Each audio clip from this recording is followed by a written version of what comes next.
Hello, Aries, Sun, Moon, Rising, and Venus signs. Kamusta kayo? Sana po ay nasa mabuti kayong kalagayan. Welcome back po sa Star Tarot at kung bago kayo dito, welcome din po kayo. Please subscribe, like, share my videos, and leave me a comment kung naka-resonate po kayo. So, first card po ninyo, we have Abundance, Harvest, and Bounty. So this is really beautiful. I am getting the energy of the Nine of Pentacles dito. Na harvest time ninyo, Aries. Ito na yung time na aanihin mo na yung bunga ng pagsisikap mo. Aanihin mo na yung bunga ng pagsisipag, pagtsatsaga mo. Whether that is in your career or business, yon, trabaho ninyo. So, yun, meron ka ng financial reward. No? Pwede. Ang iba sa inyo dito, baka merong bonus na paparating.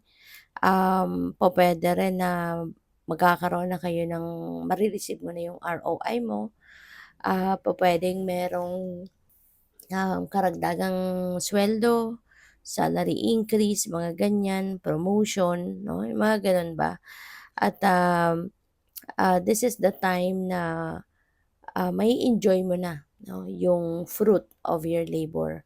Kaya pwede rin na meron ditong abundance and prosperity na may experience kayo at this time. So, congrats.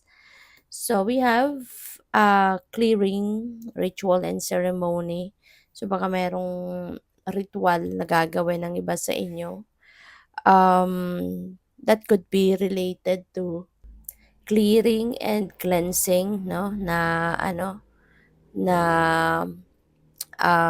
ritual or other kinds of ceremony. Pwedeng ganun din.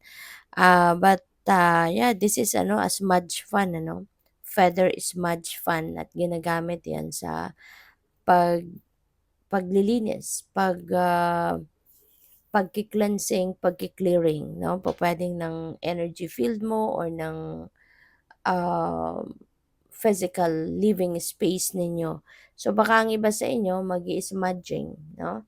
Baka ang iba sa inyo gumagawa talaga ng smudging to ward off negative energy or to ward off negativity around you.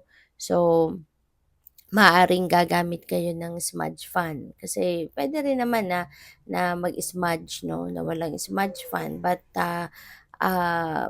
may ekstrang lakas, no, kumbaga yung gagawin ninyong pagki-cleansing if you are using smudge fan. So yun, baka gagawin mo yan, magpapausok. Yung smudging is yung nagpapausok ng insenso, papausok ng mga herbs, nagpapausok ng ah, um, katulad ng ginagamit sa simbahan, no? Yung myrrh, yung frankincense, yung kamangyan, 'di ba? Yun yung mga ginagamit sa pag-smudge. So, yun, baka ang iba sa inyo is going to do that.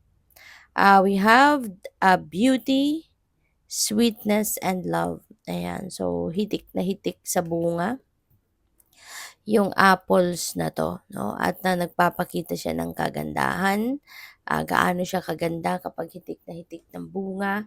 So, maaari na ang iba sa inyo rito is, ganito yung sitwasyon ninyo, yung parang napakaganda ninyong tingnan, siguro you are going to enhance your beauty, inside and out, or maaaring ikaw ay, magpapakita ngayon ng inyong kagandahang loob or yung inyong kagandahan will be appreciated siguro by other people.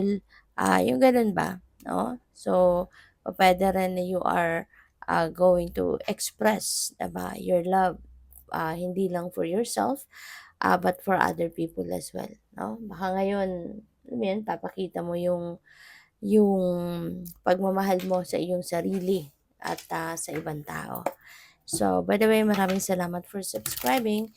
And if you haven't subscribed yet, subscribe na kayo. And also, maraming salamat din for not skipping the ads. Malaking bagay yan sa akin. And also, please click the join button sa baba ng video kung gusto niyo na mag-join naman kayo sa membership. Okay? Salamat po. So, we have the lovers. Ayan. So, baka ang iba sa inyo, lalo-lalo na kung single ka pa, baka ito na yung time na makikilala mo na yung twin flame mo, yung, yung ano mo, yung soulmate, ganyan. Or, pwede rin na papasok ka na sa bagong love and romantic relationship. So, kung wala ka pang love life, baka ngayon magkaka-love life ka na, papasok ka na sa ano, um, sa relationship. For those of you na nasa relationship na, baka leveling up na of your commitment with your person na ngayon ang magaganap, and there will be more love, there will be more passion sa inyong dalawa, at magkakaroon na kayo siguro ngayon ng mas magandang relationship between each other, at yeah, o pwedeng maging mas healthier na ngayon ang inyong samahan. So we have the high priestess, and so feeling ko dito, this is the time wherein you need to use your own judgment and discernment sa inyong mga sitwasyon. Okay? Kasi may mga guidance, no, na pinapadala sa iyo ang divine, may mga guidance, merong mga intuitive messages and nudges na binibigay ang divine universe sa inyo sa ngayon. So it's about time na for you to use that discernment and judgment ninyo. You know, pakinggan ninyo yung inyong intuition at gamitin din ninyo ito sa pagdedesisyon. So we have the Page of Swords, maraming impormasyon ang pwedeng dumating, no? Maaaring may mga balita, maaaring merong mga inspiration na dadating dito na pupuwedeng magamit ninyo para mas maging passionate kayo sa gagawin ninyo, or para mas maging ganado kayo, 'no, sa mga pag-i-implement ng mga plano ninyo, something like that. Or pupuwede rin mga impormasyon na magagamit ninyo or makakatulong sa inyo sa pagdedesisyon, 'no? So, that could be coming from, other people, yung mga impormasyon na yan. Baka merong mga magbabalita sa iyo. So, what else? We have the Eight of Swords, pero naka-reverse na siya. So, this is good, no? Maganda na yung energy nito, maganda kapag naka-reverse, and tulad nito. Kasi kumbaga, ito na yung panahon, no, na parang malalagpasan mo na din ng ang problema mo dito. Kasi you're coming up with solutions na baka meron ka dito mga pinoproblema. So ngayon, ah, mahahanapan mo na yan ng solusyon, and matatapos na yung lungkot mo, matatapos na yung pagiging ano mo, yung pagiging down ninyo, matatapos na yung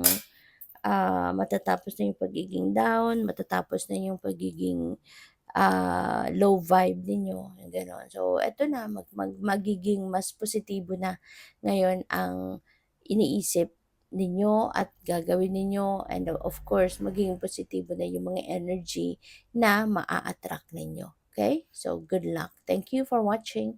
Love and light. Namaste.